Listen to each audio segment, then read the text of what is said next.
eternal light of all life.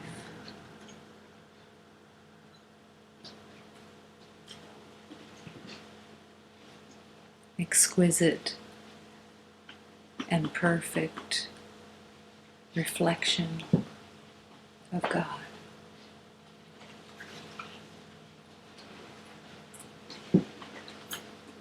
Taking this in.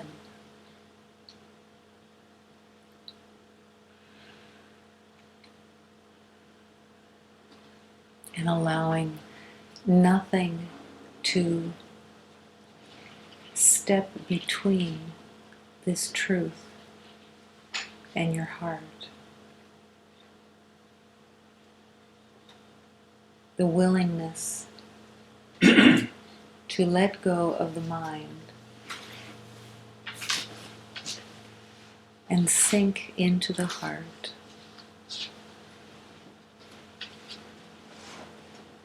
The willingness to accept innocence and perfection.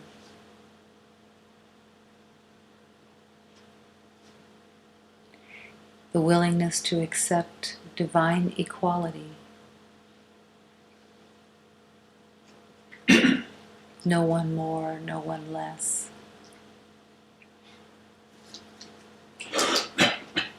No one different.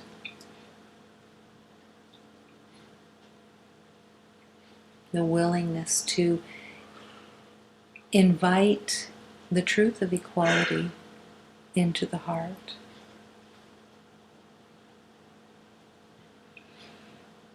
And within that willingness, the willingness to surrender all perceptions, concepts that have been used to proclaim there are differences.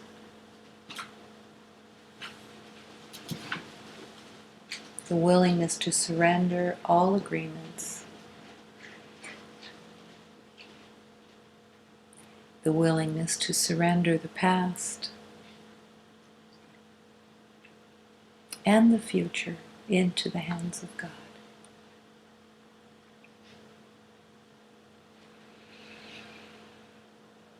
And the willingness to be present in this moment, fully here, aware, focusing all attention on the heart, this moment.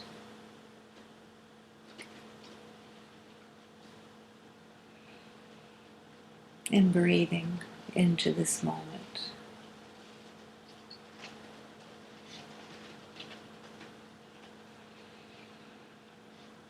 The yes to the divine alchemy of love's healing.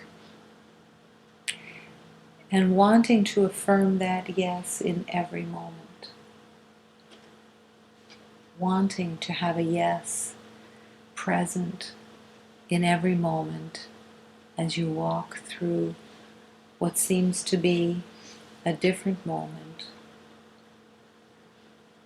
Willing to be present in the yes. And trusting that there is nothing missing, nothing without, nothing to do, nothing to become. The acceptance of allowing the divine light of love to be revealed. And that as you surrender what you think you know and what you think you perceive, you're saying yes to the light, to love, to harmony and joy. The yes.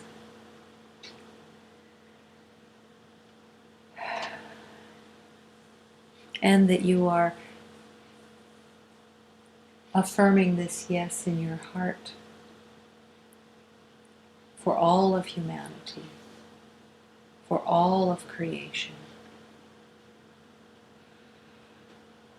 and wanting to extend this love and to offer this love of your yes, to remember the truth of oneness. And breathing in this moment, being present, aware of this moment, and breathing fully and deeply.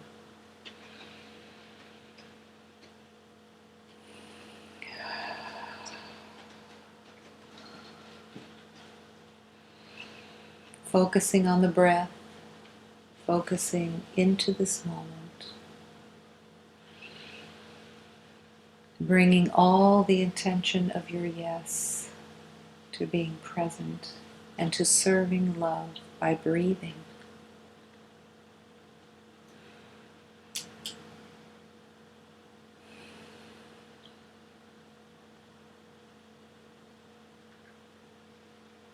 Allowing. As you keep breathing,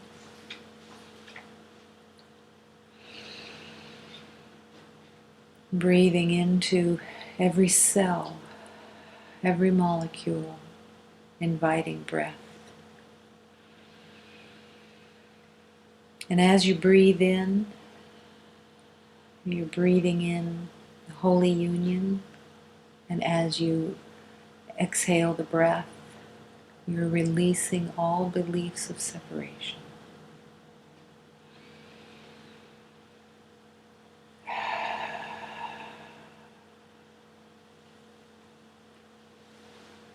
Breathing.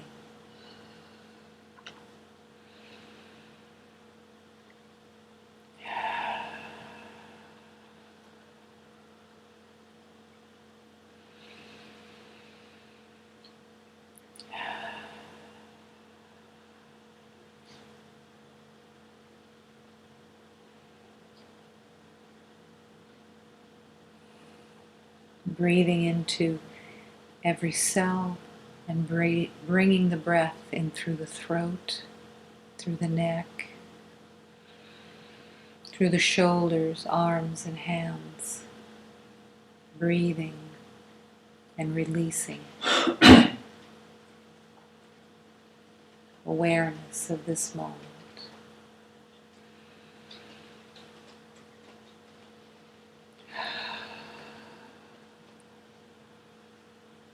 Breathing into the spine, noticing if the spine is connected through the crown chakra.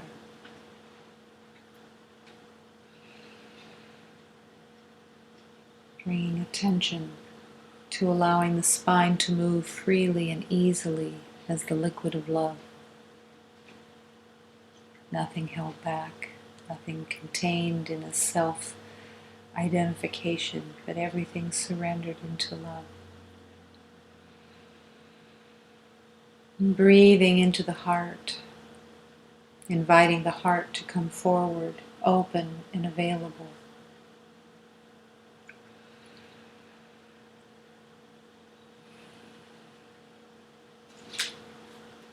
Wanting the heart to be undefended in this moment. Wanting the heart to come forward, unprotected, undefended, available for love.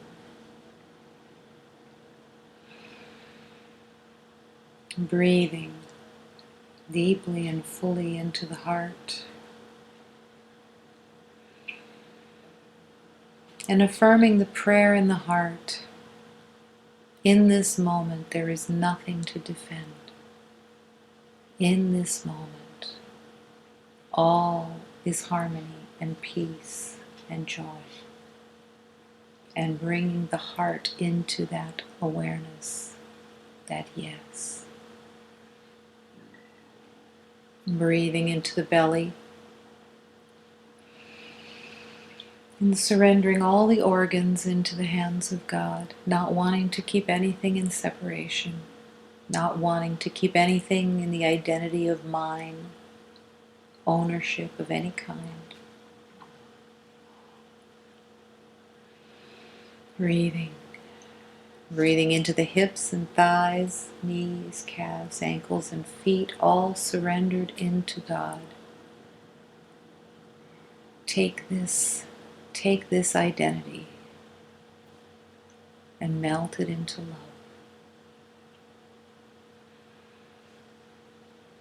Breathing.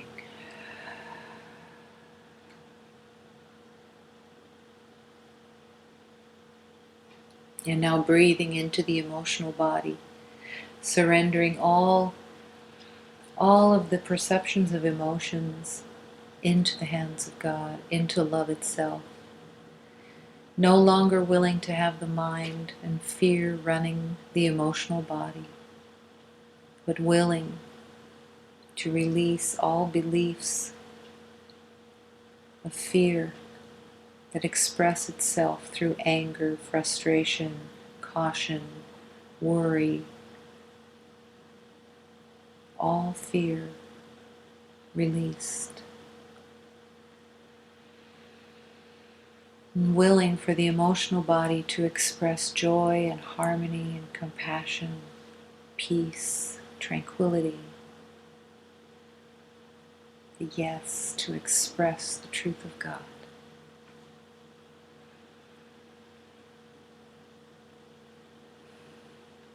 Breathing.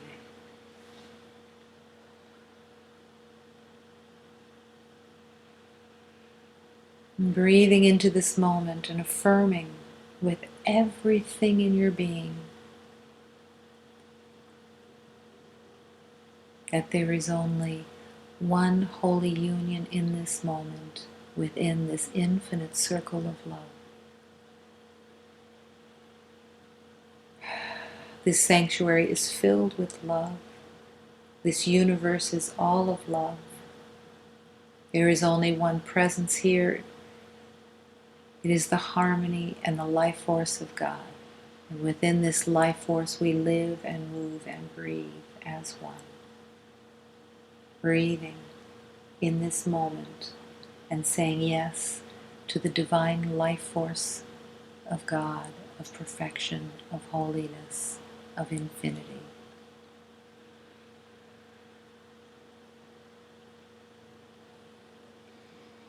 Allowing. And all the while resting in the heart, resting,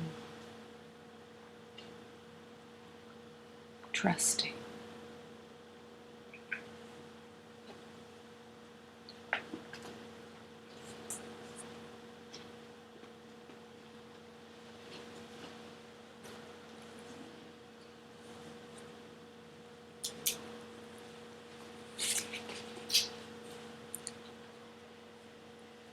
So allowing this prayer to permeate into your heart because you invite in the permeation. Because you say yes. Permeate this heart. Allow this heart to be permeated by the grace of all love.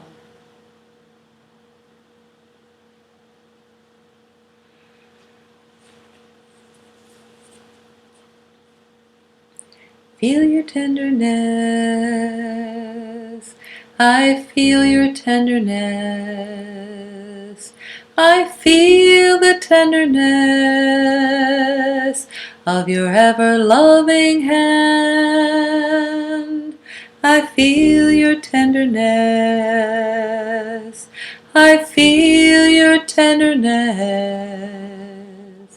I feel the tenderness from deep within. I feel your mercy, Lord. I feel your mercy, Lord. I feel the mercy, Lord, of your ever-loving hand. I feel your mercy, Lord. I feel your mercy, Lord. I feel your mercy, Lord, from deep within. I see your beauty, Lord. I see your beauty, Lord. I see the beauty, Lord, of your ever-loving hand. I see your beauty, Lord. I see your beauty, Lord. I see the beauty, Lord, from deep within. I sense your truth, O Lord. I sense your truth, O Lord. I sense your truth, O Lord, of your ever-loving hand. I sense your truth, O Lord. I sense your truth, O Lord. I sense your truth, O Lord, from deep within.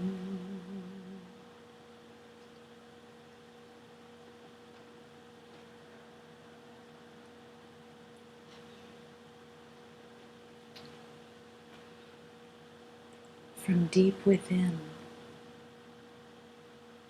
is the stillness, is the yes of the heart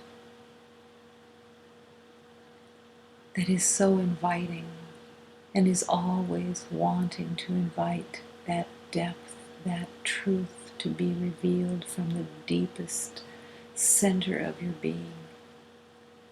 Yes, yes.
Allow your heart to open to this prayer that speaks to the infinity of space, to open all awareness into being taken into the vastness, the infinite, all-encompassing love.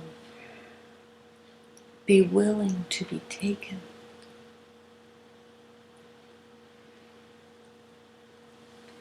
This prayer is a divine vibration that opens particularly the crown chakra to open to infinity. So allow the heart chakra and the crown chakra to open and have just no resistance to being taken. In the infinity of space,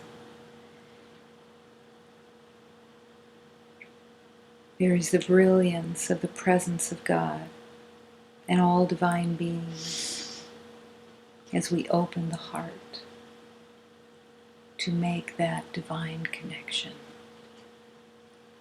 and come home. All the divine in every form, in every movement, is the brilliance of all divine beings, resplendent on the earth. We say yes to love in every expression.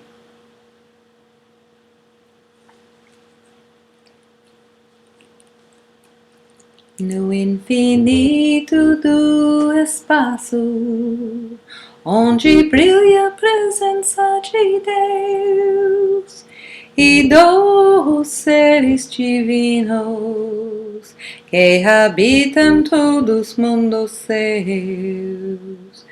Verde, azul e branco, rede aguda, mãe, rainha, no resplendor destas matas, Jesus Cristo, bom mestre, ensina.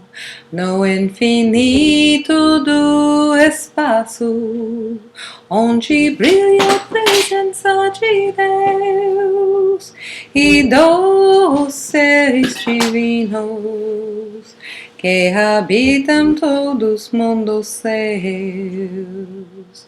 Verde, azul e branco, rede aguda e mãe rainha, no resplendor destas matas, Jesus Cristo, bom mestre, ensina.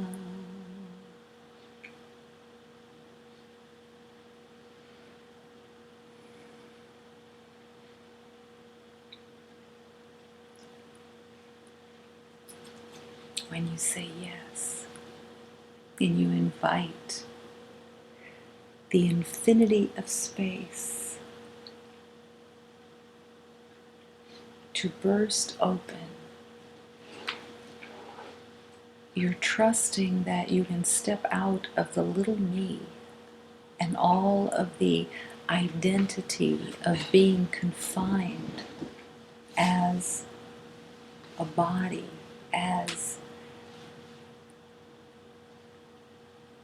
any kind of identity, and just letting it go, opening those doors and windows, and just take me, take this me into love.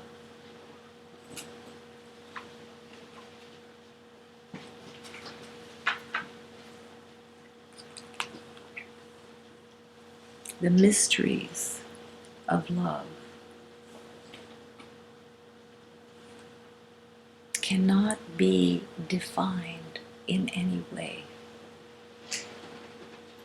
So brilliant, so perfect, beyond what anything that the mind could possibly conceive of. That willingness to step out of knowing and open.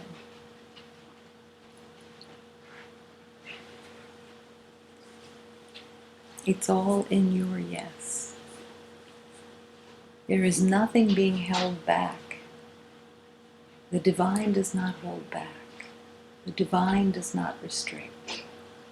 The divine, the truth of love, does not limit in any way or have a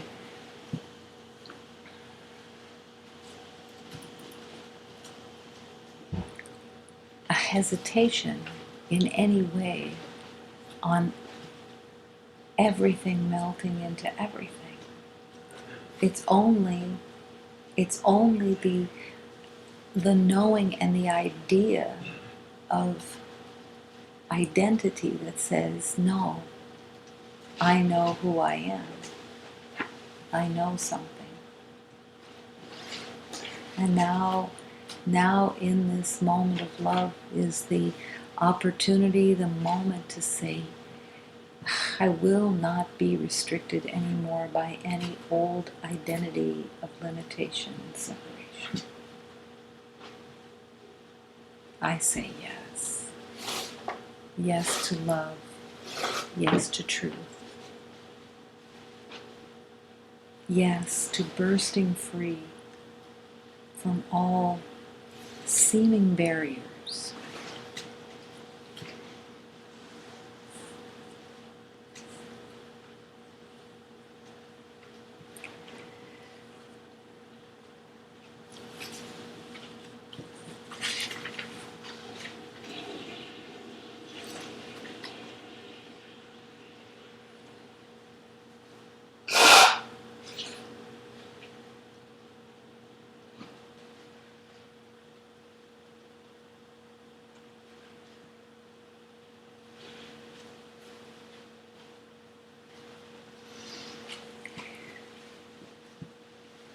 So here is our beloved Hafiz, who again wants to serve humanity in every moment, never restricting anything, never holding back anything, because there's never anything to hold back.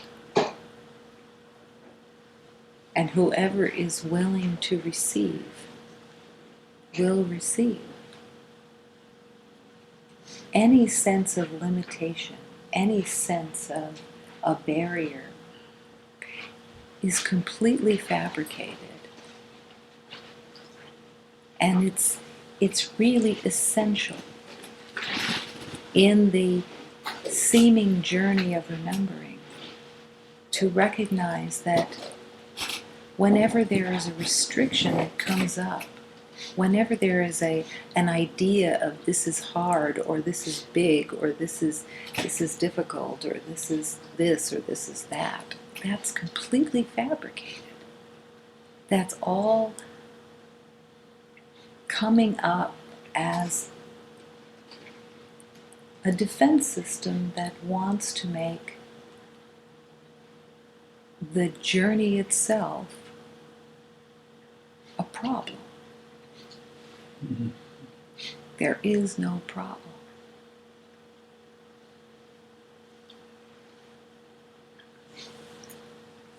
The mule got drunk and lost in heaven.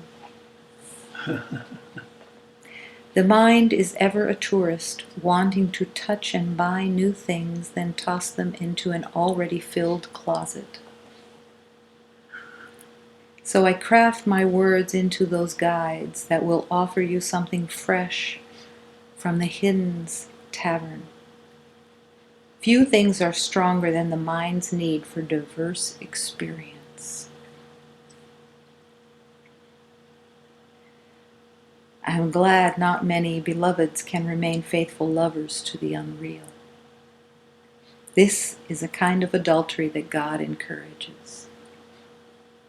To no longer be faithful to the unreal. God welcomes the adultery of being unfaithful to what you've made. Your spirit needs to leave the bed of fear. The gross, the subtle, the mental worlds become as a worthless husband.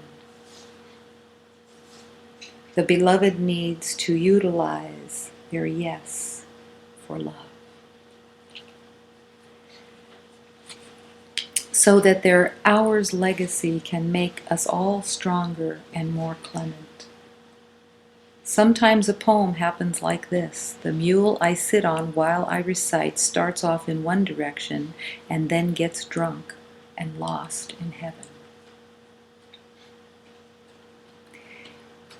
The mind is ever a tourist, wanting to touch and buy new things and then toss them into an already filled closet. This is all the mind. The mind wants to focus completely on distractions. The shiny objects. And sometimes Jesus would refer to this as the frame, the glittery frame around what you're actually looking for, and you get lost in the frame rather than going into the depth, into that deep infinity of space and wanting to meet the divine, wanting to just come home and rest, relaxing in the hammock with God and as God and in God. So what is it to keep wanting to touch and buy new things, to toss into an already filled closet? This is the relationship between pleasure and pain. That constant wanting a distraction because you're so afraid to go within, because you're afraid of what you're going to find there. And this is also why Hafiz is encouraging this kind of adultery and letting your spirit leave the bed of fear. That you have made a bed, a world of fear, believing in fear, believing in battle, believing in differences and even the word sin, believing that underneath it all you are damaged and unworthy of love. But now the calling is for your spirit, what is the truth of who you are, to leave that bed of fear and put your trust in the divine, in innocence, in light, in love. Leaving behind all the shiny new things, the temptations of the temporary that wants just to be distracted constantly because it's what it knows. And to know seems to be, in that upside down belief, seems to be logical,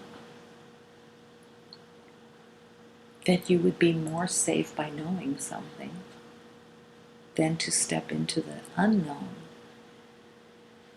the not knowing, and open to the divine love. You're putting your faith, your trust, that there is only love. You're betting on it. And eventually you bet your life. Because there's nowhere else to go except to keep marching along in the same old, same old.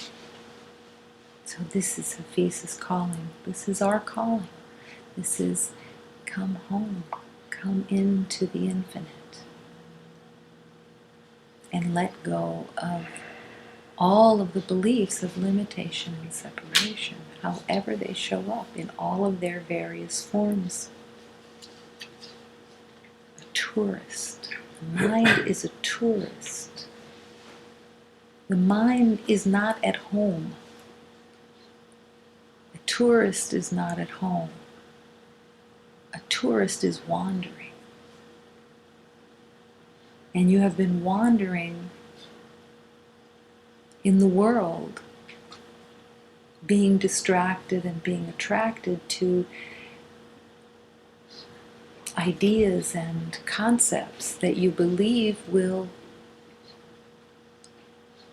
figure things out. But they never do. So it's time to stop being the tourist and come home. Come home and rest in the deepness, deep within. And allow.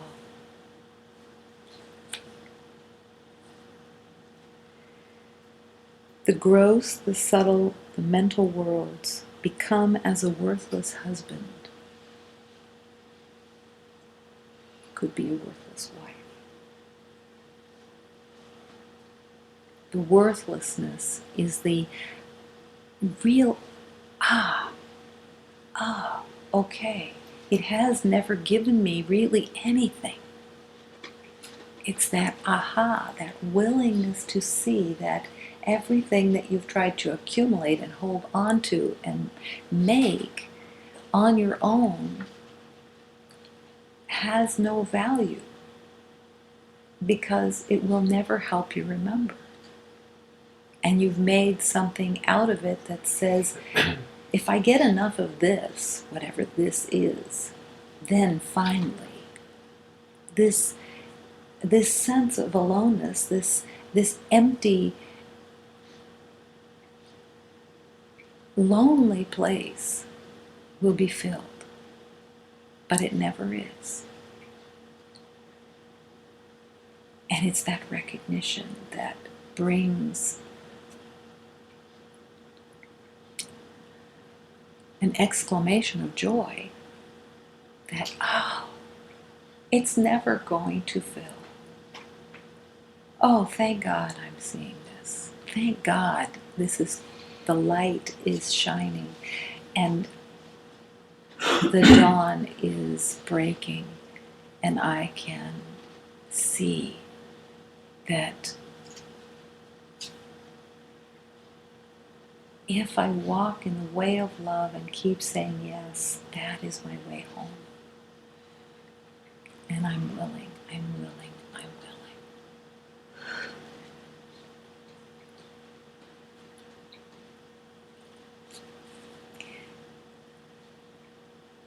There is a teaching that says all joy comes from doing God's will. Doing God's will. That does not mean that you are the doer. It just means that you are saying yes, and you are walking in the world, listening to the voice of love, and wanting to follow and wanting to serve without attachment, without conclusions, without any knowing of how this is going to unfold. And it's in that not knowing how something is going to unfold that grace can permeate and everything becomes love and peace and harmony. How could you possibly know the outcome of guidance when the spirit of love is taking you and opening the way for you? How could you possibly know where it's going and how it's going to unfold and reveal itself? It doesn't even matter how it unfolds and how it reveals itself. The actual healing is in the surrender of being that servant of love and following. And in that is the exquisiteness of love itself.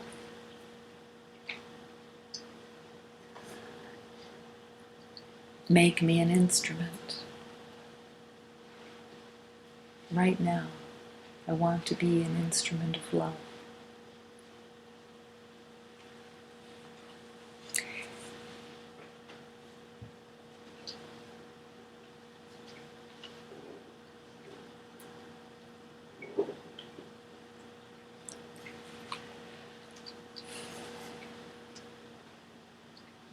Every beloved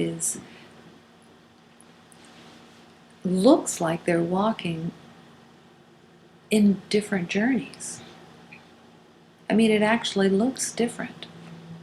Each one has its nuances, its particular flavor, the form looks different. And in absolute truth, it isn't different at all. It's all the same, because it is not the form that dictates what is actually occurring. The only thing that is occurring is whether you are in surrender or you are in I know, I want, I do, I control. Then it becomes your kingdom, your world, your hell, because it's a place of fear. It's a place that is in really constant turmoil. Not because you're on edge all the time like you're going to jump off a cliff, but because there is never any peace. There is never any harmony or tranquility or real joy. Because everything is, I'm trying to control this. And I'm even trying to control the outcome. I even believe that I know how something should turn out. Because I'm giving everything all the time its assessment all day long. Assessing, assessing, assessing. Are you doing a good job? Is it going the way you want it to go? Is it the way you think it should be? Is it going to give you what you think what you need? Is it going to give you what you want? Is it going to feel good? Is it going to take care of things? Is it going to according to the rules? Is it, all day long. That's what the mind is doing. And that's where the pain is, because there's no rest. I feel your tenderness from deep within. Where is the tenderness in knowing, in the identification that you are responsible for outcomes? Responsible for outcomes sounds really good. Sounds legitimate. Everybody should be responsible. But responsible really means fear. It means that you believe that there is an outcome that should look a certain way in order to be right within the rules of the world that you have brought into agreement. Responsible. Does that mean you should be irresponsible? No, that's part of the lie too. That's the other side of the coin. That's the battle. The battle between irresponsible and responsible. And neither one of them is the way. They're both a place of pain. When you are believing in being irresponsible, you are battling with being responsible. You are battling with the same fear of not having enough, not being enough, not knowing enough, not making enough, all of the enough. And the fear of being out of control. That's one of the funniest things, is that no matter what you're looking at, whether you're looking at likes and dislikes, good and bad, right and wrong, more and less, responsibility, irresponsibility, it doesn't matter which side of the coin you're on, it's all the belief of scarcity. It's all the belief of pain and suffering. It's all the belief of trying to be in control. It's easier to see beloveds who identify themselves as responsible as being hooked into wanting control. That's a pretty straightforward one. But the irresponsible, the one who identifies as irresponsible, wants the same control. It's like the child at 2 that says no. No, I'll do it my way, and I'm choosing irresponsibility. But it's the same wanting of control. There is no way around these identities that will ever make them the expression of love. They will always serve fear. They will always serve a false identity. An identity that says, I am alone, I am without, I have to take care of this body, I have to prove my worth, I have to get love, I have to convince that I am okay to love.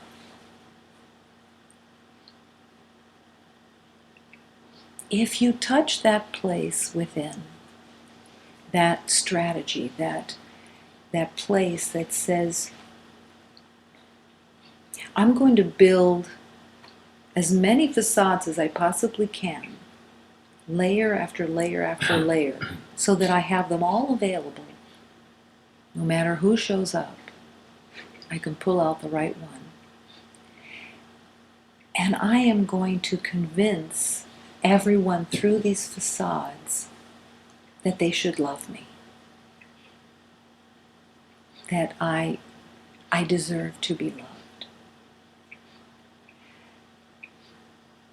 So this whole identity is built on sand, built on the belief that you are without, that you aren't whole and complete as love itself, as the oneness of God.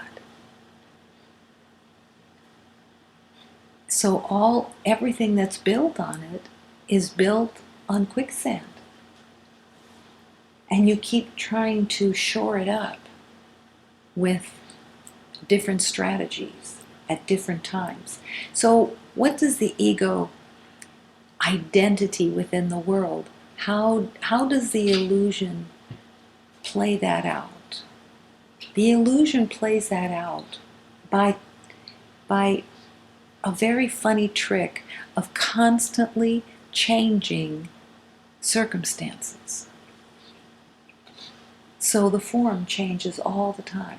So every day when you wake up, you believe that you're going to be in a new form, that it's a different day, and it's a different situation, and it's a different circumstance, and it's a different project, and there's different beloveds. And you believe it, that it's different every day. But it's not. It's like you have a puppet show in your house, and you're changing characters, and you're changing voices, and you're changing the scenery, and you're changing everything, but really there's just the puppeteer behind it, which is the ego, changing all the characters with different voices, and you believe you're in a different story every day. You believe that you have a different circumstance and that you're going to come up with a new strategy for this one. And it looks just different enough that it keeps you interested. Because every day you have the same challenge to conquer this day, to be the winner of this day. Win this day. And most beloveds unless you're too smashed or whatever at the end of the day, will in some way review the day of how you did. Well, I was very successful today. I got this person to do this, and I accomplished this, and I did this, and I did this, and I knew this, and I made this happen. Good day. As opposed to yesterday, which was a bad day because it didn't go my way. So today I used a new strategy to make it a better day. And this goes up and down and up and down and back and forth, and all the while believing that there are different days, that this is actually different. But it's all exactly the same. It's your perception, and it is your story. But the ego changes it so that you don't recognize that it's just the same belief that you are separate and you are without, and you keep playing with it. Every once in a while there's an awareness that comes up. Sometimes it comes up in relationship. For example, geez, every time I start to have a new relationship, it turns out just like all the others. What is that?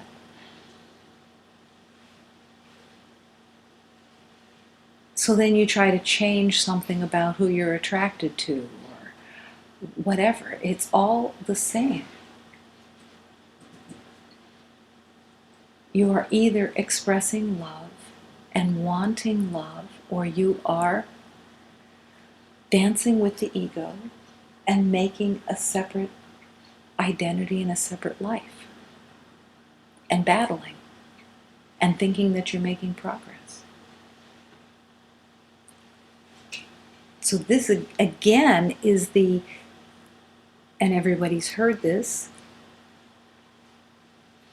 what is the definition of insanity? To keep doing the same things over and over again and expecting a different result. Or going around the next corner. So the ego's identity is seek and do not find. Seek and don't find. So every day, the sense of aloneness doesn't change. Now,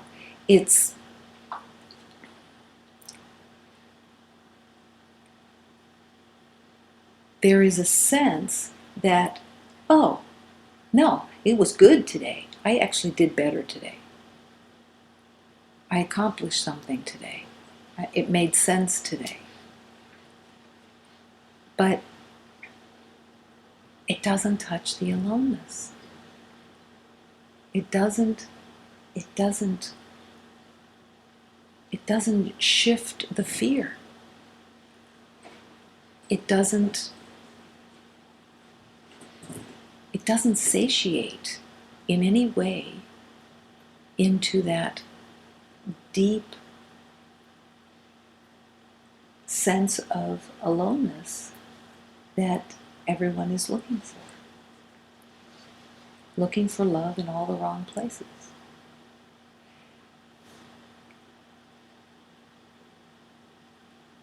Let me recognize the problem so that it can be solved. So here is a foundation teaching. Let me recognize the problem so it can be solved. Let me recognize that every single perception of problem is the belief of separation. It's all the same. Everything that you're walking through, trying to conquer it, trying to be more responsible, or trying to run from responsibility, same thing, or trying to conquer it in some way, you're not recognizing that there's only one problem. The problem is you believe that you are without, that you believe that what you see is factual, and that your perception is right. This is one of the fundamental leaps of faith, absolutely. To take away, to withdraw the agreement and the adamant determination that you are right about what you perceive. It is so tenacious and so unwilling to be wrong. I am determined to be right. And so then, of course, then here comes this teaching that asks you, would you rather be happy or right? Happy, not necessarily joyous yet, but happy within the world, happy that you're not right about what you think you know. Happy rather than right. To relinquish what you perceive. Now, you may think of perception as only using the eyes. Perception uses the entire body and all the senses, including the emotional body. So you are perceiving through your emotional body what the mind is dictating. Everything is being run by the mind. The identity of separation, the belief that you are separate from love, from God, from everything. And that perception is affirming to you all day long because you are in bed with that perception. That is your lover. When Hafiz says your spirit needs to leave the bed of fear, perception is fear. Because you are perceiving through the past, and your past is fearful. There may have been, moments here and there where you thought, oh, I think I'm getting it. I've got my diploma, I've got, I won the lottery, I got a good job. But basically the past is fearful because you have always believed yourself to be separate and without and alone and unloved and unwanted. And so the perception is constantly reaffirming that you are right. So imagine all day long that you would no longer listen or pay attention to what you perceive you know. This is where all knowing comes from. Every moment you are stepping in the world not even from the moment that you wake up in the morning, because even in your dreams, you're perceiving. So all the time, all the use of time is a perception of the belief that you are separate and you are without. And you're seeing everything through that filter. Now the ego is not making it easy in the sense that when we believe that we are separate, when you believe that you are separate, you make a world that you believe has levels, degrees, value, all differences of every kind. Forms are different. Everything is given a different value. And so it all looks different. And the value that you have given it is completely dictated by your past. Completely. You can look at your past and your agreements and see the value that has been placed on everything. Then there are universal agreements, humanities agreements, cultural agreements, land agreements, time agreements. But it's all perception. And one of the most exquisite healings is to find the willingness within to no longer trust or believe your perceptions. To question the perceptions that are running. To step back and question what meaning am I giving this? Because that meaning is the perception that you have. Completely. How can you step out of this world of misery, of pain? Here's the door. To step out of the willingness to have your perceptions be right anymore. There is no one in humanity that has not held another beloved as wrong, condemned, horrible, whatever, but at the very least wrong, which is all the same. It's all, we are separate. We are separate. We are not one. We are not the divine. We are separate. Imagine, just bring into this moment a beloved that you held as wrong.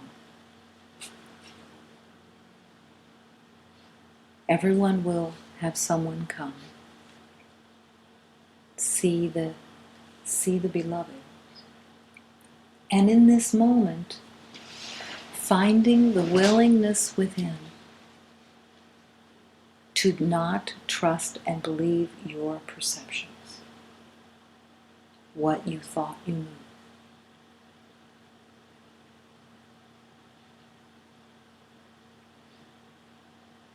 This is the leap of faith, that willingness to step past, through a perception, an agreement of the past, and that you would rather be happy than right about what you thought you knew. Is there resistance? If there's resistance, then recognize it. Just recognize it. Identify the resistance, because that resistance is what is keeping you from love. That resistance is the defense system that says, no, I want to protect and defend, and I can't trust to let go.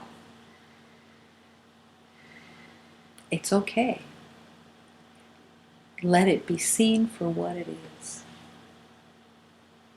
And when you begin to recognize it, and then to possibly step into forgiveness of your defense system, of your identity of yourself, because you have to be holding an identity of yourself as being able to be harmed and able to be damaged by something outside.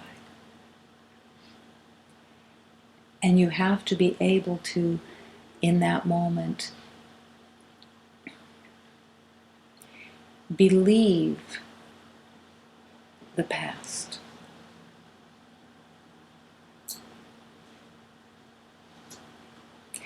I'd rather be happy than right.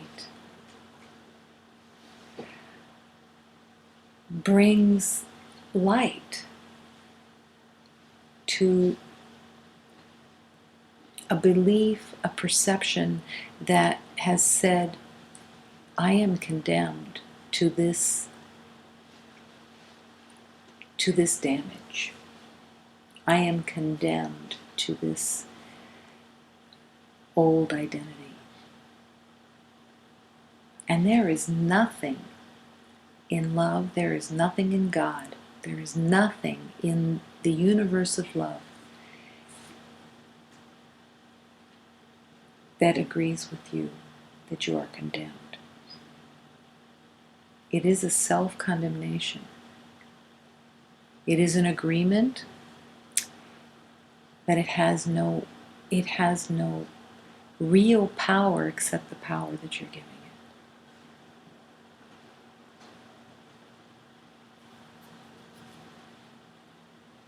The world is so upside down, your identity is so upside down from the truth, that through your identity you cannot see that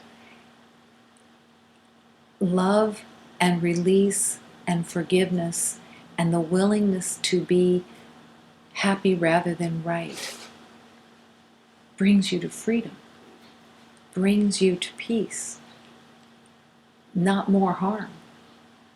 The upside downness of the world says, if I don't defend, I will bring more harm to myself. That my only way of surviving is to defend. But this is completely upside down. The pain and the suffering and the belief in death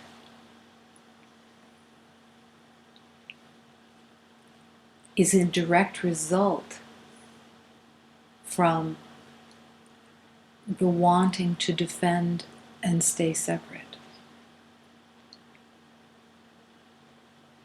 There's no way for love to reveal itself because of the need to defend. And it's all upside down. So as Hafiz asks, your spirit needs to leave the bed of fear. Needs to leave the bed of fear. Fear is all suspicion, all condemnation, all resistance, all anger, all upset, all hatred. That's what fear is. And it doesn't have any value.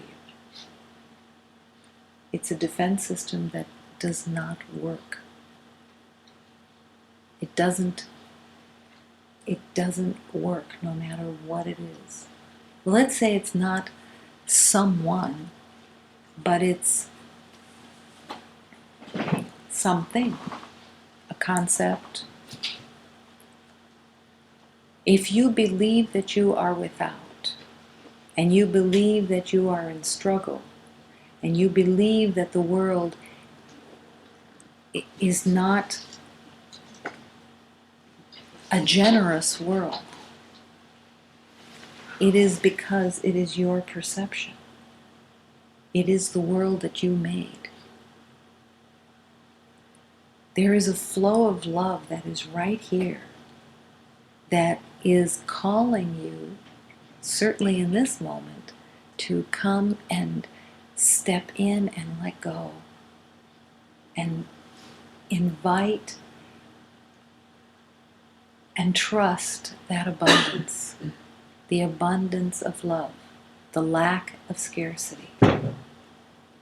What is it that holds back from the flow of abundance? It's the belief in scarcity, yes. But that belief in scarcity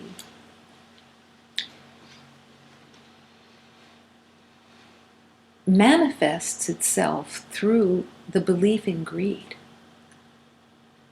Greed is a word that is reserved in the world for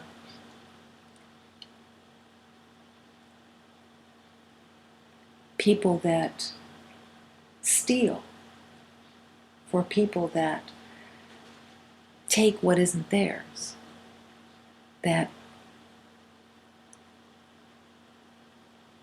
manipulate and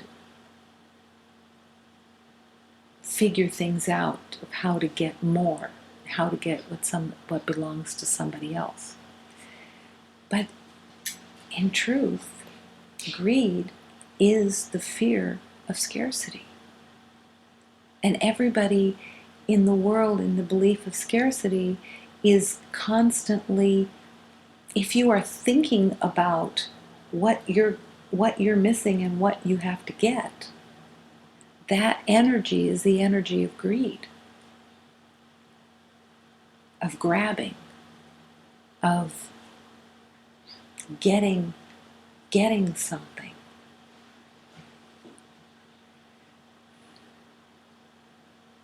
If you trust that there is enough, that there is all of love, an ever-ending supply. So when I talk about drinking from the well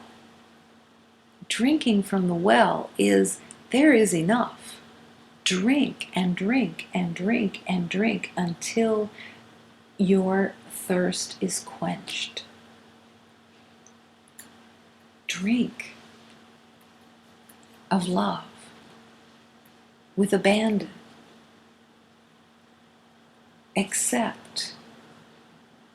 Say yes. That's drinking. When you're saying yes, you're drinking. You're accepting that there is a flow of love, that you are not without, that you refuse anymore to believe your perceptions, your evidence, your concepts, your agreements. You're not willing to put your faith there anymore. You're not willing anymore to put your trust in the past and in the agreements. You're just not willing anymore.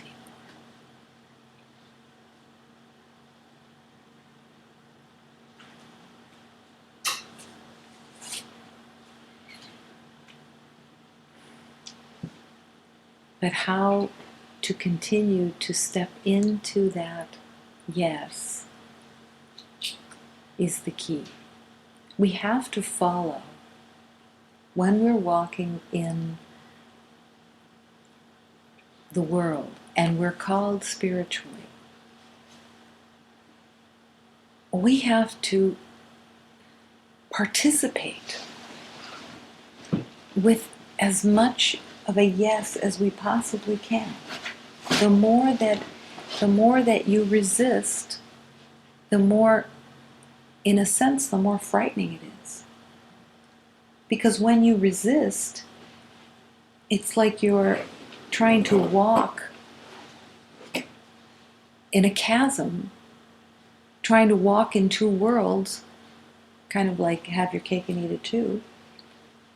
You're trying to manipulate and walk in two worlds that is very distressing, because neither one of them is working. Neither one of them is your commitment. Is it inevitable that you have to walk in two worlds? Sometimes for a little while, but at some point, you have to let go for it. You have to get off of the line, get off the fence, and go for it. I have given mantras to many beloveds, and there's one mantra that I've given often that is, you have nothing to lose. You have nothing to lose. It's a call to come forward and join, really join in what's offered. To really want to drink as deeply as possible in every moment.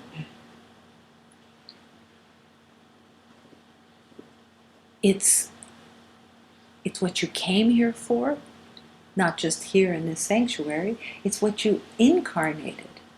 You only incarnated because you believed you were separate. So you really have there's no other purpose here except to remember.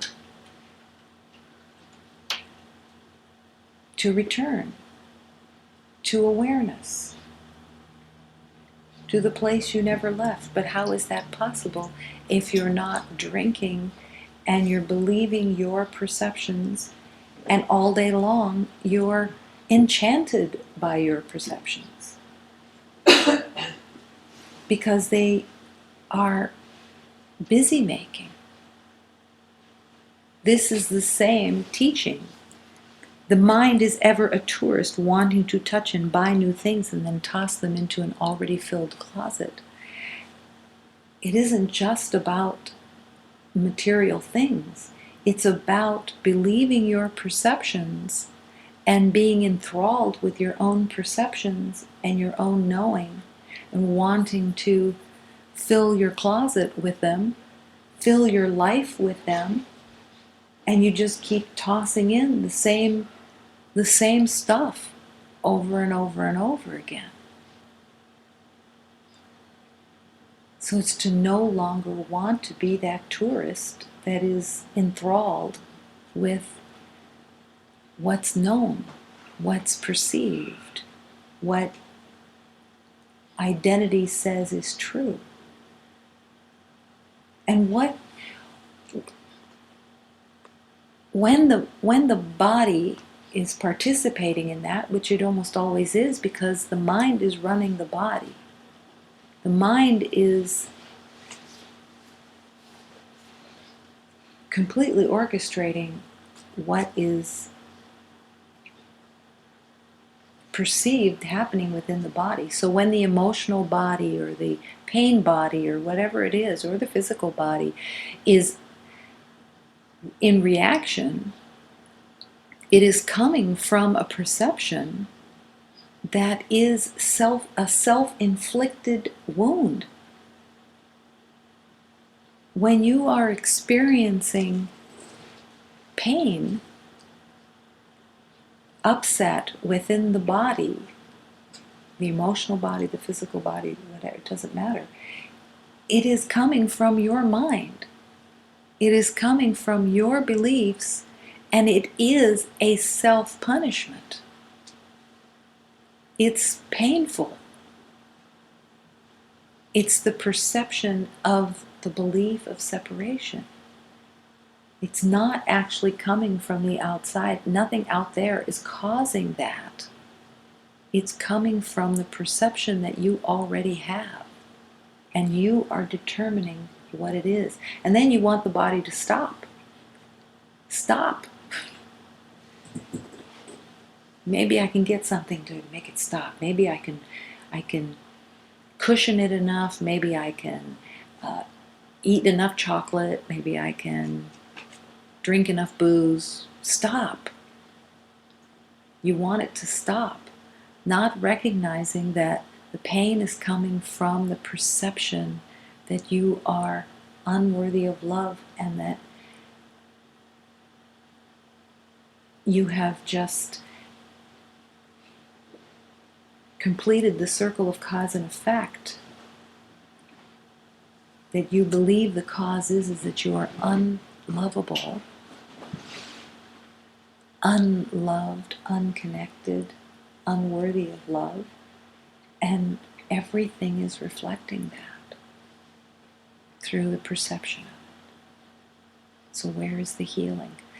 The willingness to let go of what you perceive, what you believe everything is for, what it means, where it's going, how it's going to play out, conclusions. And the mind doesn't stop there. Oh no, the mind fantasizes at the same time. The mind goes into fantasy and makes up things beyond just what it thinks it's seeing. It's making up conclusions or stories about, oh, there's a dog next door barking. I bet that dog is lonely. This is fantasy. This is projection from the belief that you are lonely and you're projecting it onto that dog. That being, that's not even a dog, it's a being, and you're not willing to see the being. You are more interested in projecting what you believe and what your perceptions are about yourself. And it goes on all the time. You want something at the store, and you call and you ask if they have it, and they say, we'll have it on Thursday. Oh, they must be out of the stuff that they need to make it with. You just made that up. It's a story that you're just kind of making up to fill in the space. It's like looking at the stuff as a tourist and throwing more stuff in your closet of what you know. It's to let go and really open. And then when you begin to open and you're willing to open those doors and allow the divine to show you, I feel your tenderness. I feel your mercy, Lord. I sense your truth, O Lord, from deep within. That trust allows you to drop in and trust that there is a new way, that there is a way of love that you can't conceptualize. And that the power of love is completely ready and willing to transform whatever you offer. Whatever you offer. Love is always ready to heal, to serve that. The divine physician is always available. The medicine is always available. What is the medicine? The medicine are the sacred teachings. In whatever form that they come in, it's to drink in your medicine. It's to accept it in as deeply as you possibly can in every moment. As deeply as you can. To bring all of your intention and attention to saying yes. And that you want to let go of what you think you know. And you want to be mistaken about what you believed. That you truly want to open to the promise that life is joy and peace and harmony and full abundance. And that there is nothing to fight with. And that there is nothing to get and nothing to prove.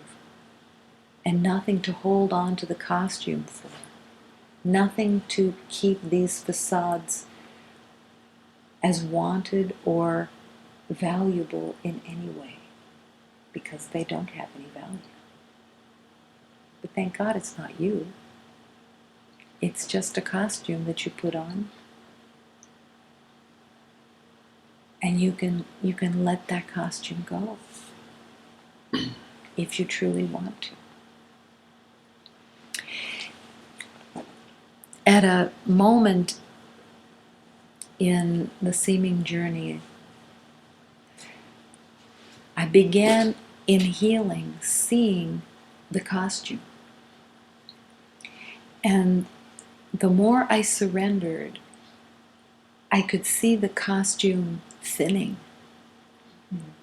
It was actually like threads were falling away from the costume and the light was shining out. And was it a symbol? Yes. It doesn't matter. It's the recognition that the light is already within you, and it's the shedding of this costume. It's the shedding of the identity. And the more that you say yes, and the more that you don't want anymore to play the old game of perception and knowing and defense, the easier and the more that that starts shedding. And you begin to feel that lightness of the light and a sense that you can breathe and an unburdening. And that unburdening is letting go of what you knew, of your identity, no longer wanting to hold it. There was a beloved who asked a question. She asked to speak to the Course in Miracles. So I feel called to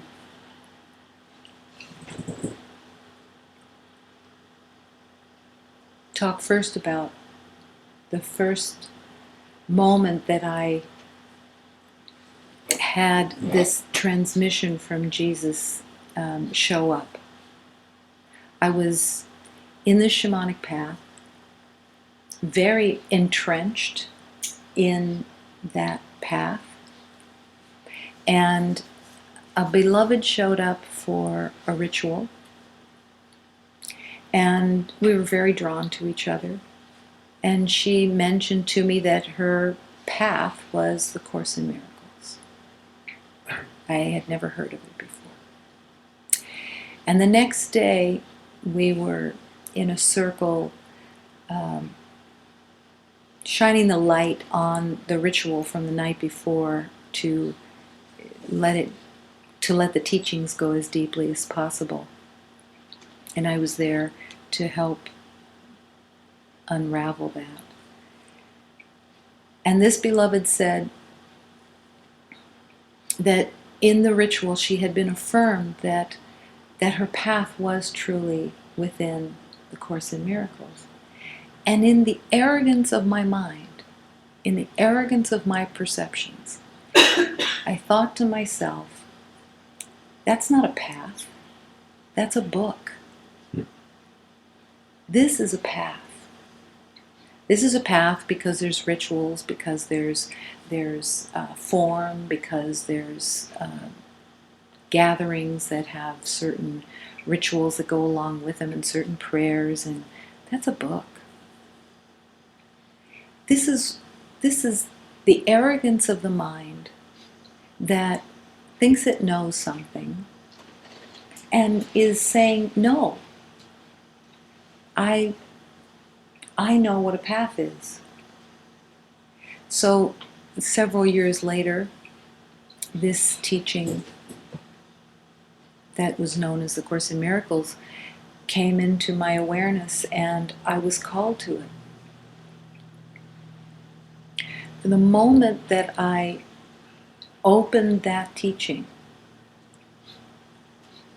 because of my relationship in the shamanic path, I was very open vibrationally and energetically. And every word vibrated a transmission of healing. Is that available to everyone? Absolutely. Absolutely. but you have to be wanting it. You have to be wanting to let go of the mind that knows whatever and be willing to just accept this as a transmission of love. And for me, almost immediately, I was stunned. I was absolutely stunned that this treasure map was so available. That this was a treasure map that just showed the way and unraveled all of the concepts and beliefs that were erroneous. Pointed them out. It was astounding. Is this the only sacred teaching that has that? Absolutely not. Every sacred teaching that is brought through love has this same power within it to unravel what you think you know and invite the truth into your heart. The key is the willingness and the surrender. That's really the key. It doesn't matter what the sacred teaching is. It's not that everyone is called to the same sacred teaching. It's that willingness that whatever shows up for you, you are saying yes as deeply as possible. And you're wanting to drink.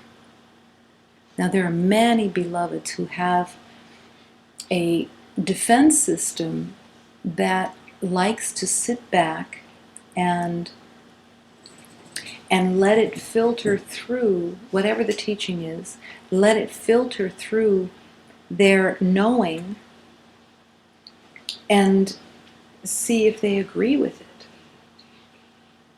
Well, there is nothing more restrictive than trying to take a sacred teaching and seeing if you agree with it.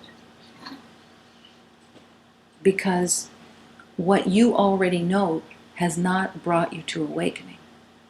And when you take any sacred teaching and try to bring it through what you think you know to see if you can understand it or agree with it, you've already put it into the limitation of the past. You're not opening actually to the transmission. So let's put it in a different form.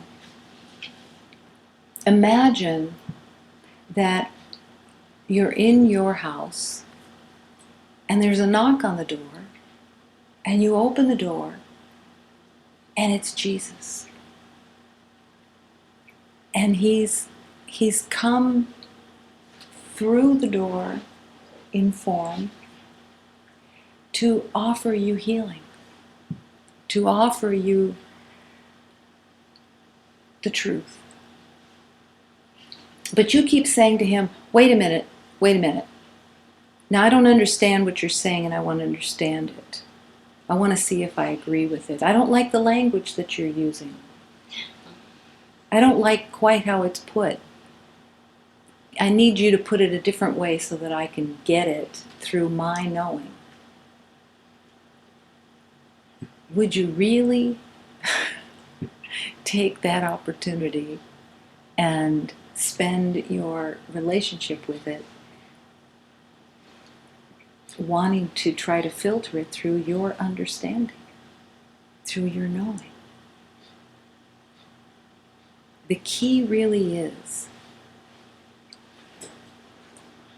to want it as deeply as possible and want every teaching to just be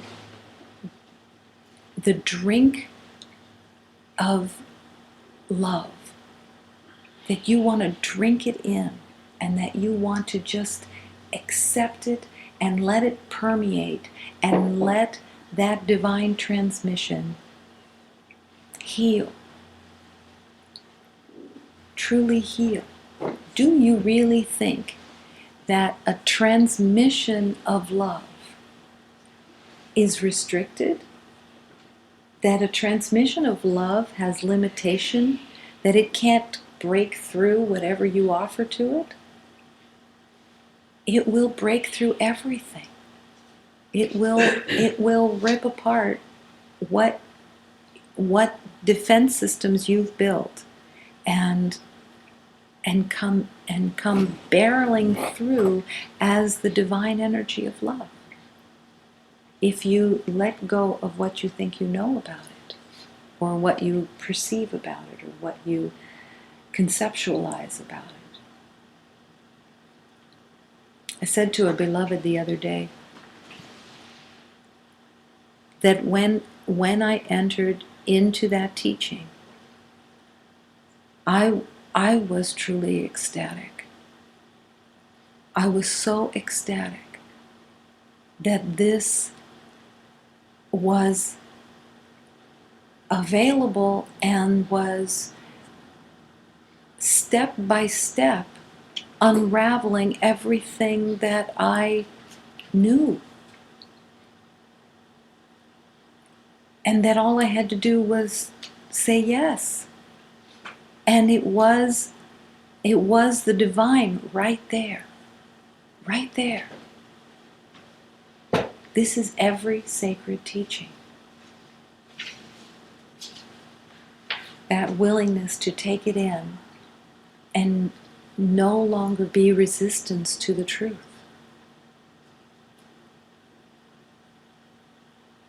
For example, let's use something in manifestation with this. So in one of the lessons within the course, there is the teaching that says, it's one of the first teachings. I have given everything all the meaning that it has. Imagine that you answer the door and Jesus walks in and hands you this teaching and says, hold this teaching in your heart and live it. And then he leaves. And you have this precious gift, that this truth that can open all the doors, and all that you have to do with this is to live it. I have given everything all the meaning that it has. This would be like going to the pyramids and going inside the pyramids and finding a secret sacred text that has the mysteries and the answers to the universe within it, has just been handed to you. And you're going to see whether you agree with it or not. You're going to see, I'll hold it in theory, but I don't really want to live it. He didn't really mean that I needed to live it. He just thought it was a nice idea. Maybe I can put it on my email list and send it out. No, it's like, drink it so deeply and live it as the precious gift that it is. The gift that you've been waiting for. And it's not that this is a more precious gift than any other sacred teaching. It's just that's the one that's in perfect harmony for you in that moment, and receive it. Receive it and drink it.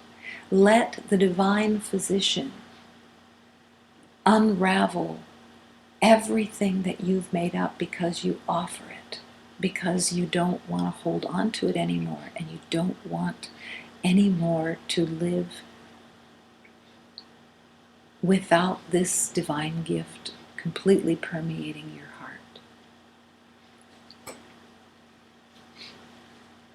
to really accept the divineness of whatever sacred teaching is offered.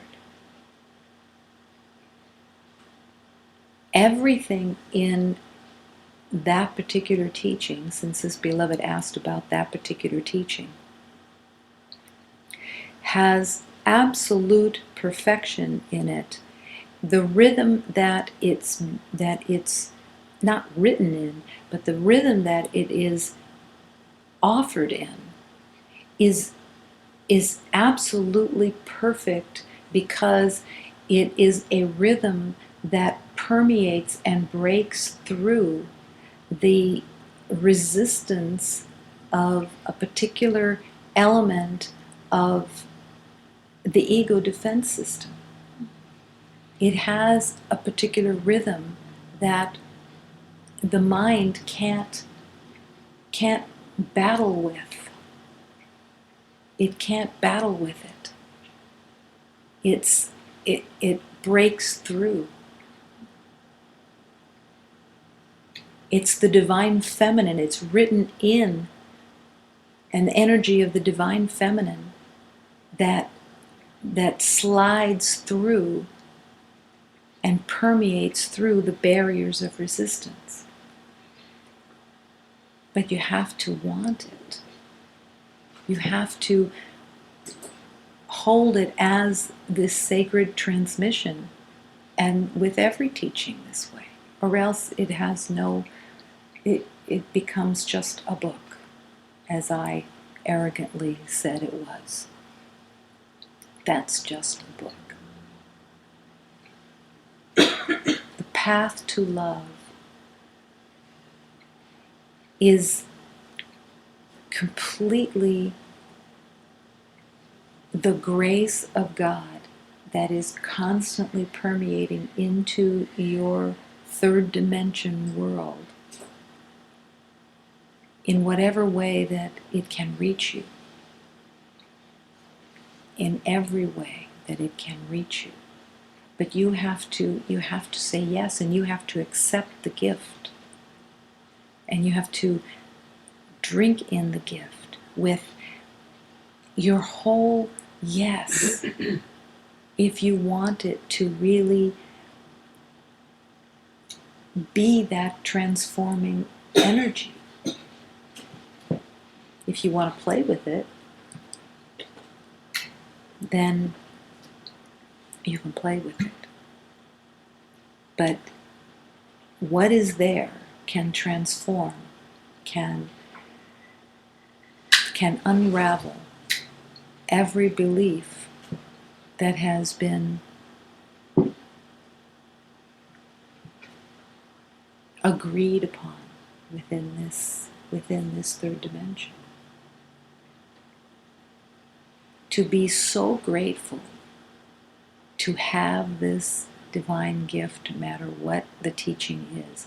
In this moment, this divine teaching is permeating into every beloved who is willing to receive the gift of love that is offered in this moment. The flow of love is right here. The gift of awakening is right here. It's the reception of it that is your decision. That's completely your decision. The more that you say yes, and you want to drink, and you bring your yes as deeply as you can, so much so that it drops you to your knees, the easier it is that your defense systems are not as strong, because you're saying yes, and you have that key. So everything about A Course in Miracles, everything about every sacred teaching is, I want to accept this. I want to receive this. I want the roadmap. I want this divine gift. I want to drink from this. I want it to completely unravel everything that I believed. I want this gift because this is what I'm here for. This is what I want.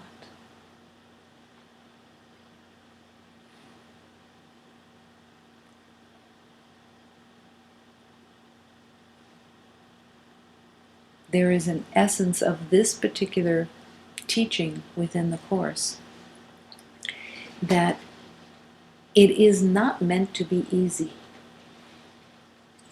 Particularly the text. It is not meant to be easy in the sense that it's a quick read. The ego would love every sacred teaching to be a quick read. Yeah, I read that. As if it was magic, like you get from one end to the other, and just by reading the words, somehow magically they transform. But they don't. It's a relationship. It's a relationship of love, of being offered the gift of light and the willingness to receive that gift of light and to take it in as the truth and to let it permeate and want it in every cell and want to live it. Want to live the truth. And that you don't want anything else. And the more that you want that truth and you don't want to live with anything else, the easier the healing becomes. Because there isn't a mind that is fabricating a defense system that says, I'll be the judge of that. And I'll hold it as theory. To bring this teaching into the heart is the key. It's to invite it in. To let it rip your heart open. To want your heart to melt. And again, this is every sacred teaching. All sacred teachings.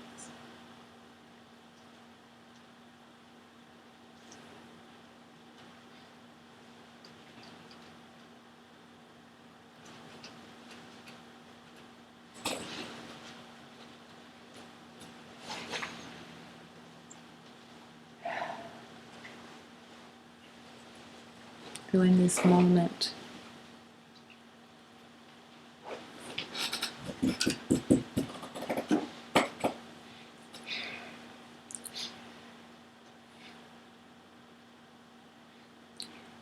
find your yes. Find your devotion and desire for remembering. Bring that devotion and that yes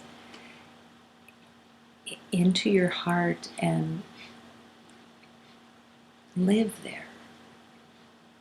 Live there as deeply as you can in every moment. Until you don't want anything else.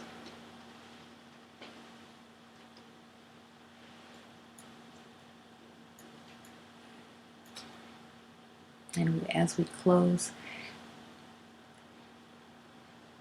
hold every beloved in this moment, in that tender, loving, open heart. And accept the abundance of love that is always present. Always all that there is. All that exists. And let the you, small, self-identified you, fall away and step into the I am. Love.